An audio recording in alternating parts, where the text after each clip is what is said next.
낯선 환경에서 또 낯선 선수와 What happens when centuries of tradition collide inside a cage? When the discipline of the Shaolin Temple meets the precision of a karate champion? Two warriors, two philosophies. One question: who survives? Before he became a UFC star, Dan Hardy traveled to China, not for fame, not for money, but to train at the Shaolin Temple. He watched documentaries of monks conditioning their bodies against iron rods, kicking trees, training in silence. He thought he would find enlightenment. Instead, he found pain. Years later, under the bright lights of UFC 120, Hardy stood across from a different kind of warrior. Carlos Condit, karate roots, explosive striking, no fear. Hardy came forward with power. But Condit, he unleashed a storm, punches, angles, relentless pressure. I like how... Whoa! Absolutely! He's out! And it is all... Carlos Condit throw those kinds of... that kind of power in the UFC before. That was... The monk-trained fighter fell. Was Shaolin not enough? Or was this something bigger than style?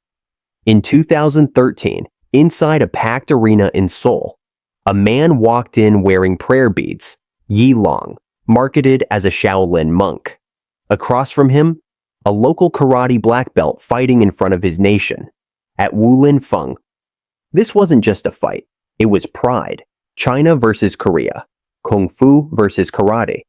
Round 1, tension. Round 2, explosion.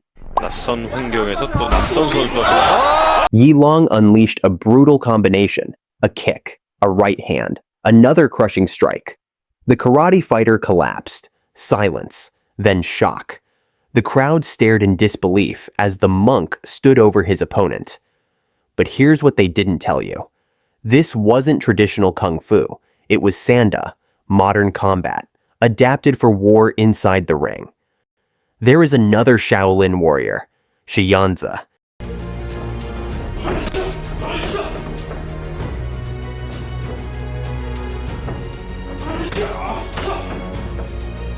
Decades inside the temple, conditioned, focused, disciplined. When he faced a karate fighter named Marcus, no one expected what happened next. 40 seconds. That's all it took. A sudden exchange, a clean strike, knockout. The older monk stood tall, age 20 years senior. Experience or evolution?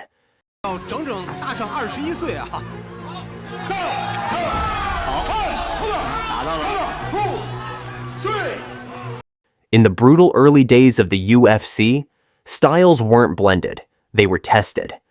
A Shaolin-based striker stepped into the cage against a grappling legend, Ken Shamrock. No mysticism, no ceremony, just raw combat. The lesson? When the fight hits the ground, tradition means nothing without adaptation. This was the moment the world realized. It's not about kung fu, it's not about karate, it's about what works. Fast forward, a new generation emerges. Zabit Magomedsharipov, trained in sanda, wild, creative, unpredictable.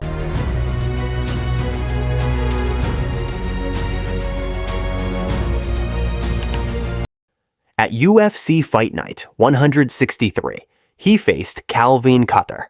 Karate-style precision, sharp boxing, calculated pressure.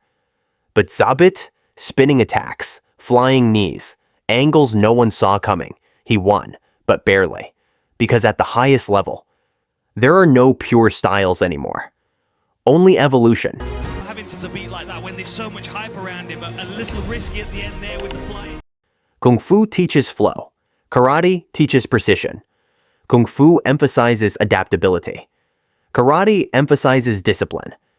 But inside a cage, the real winner is the fighter who adapts faster, the one who cross-trains, who blends striking with grappling, who leaves tradition at the door and keeps only what works. The clash of Kung Fu and karate is cinematic. It's legendary. It's dramatic.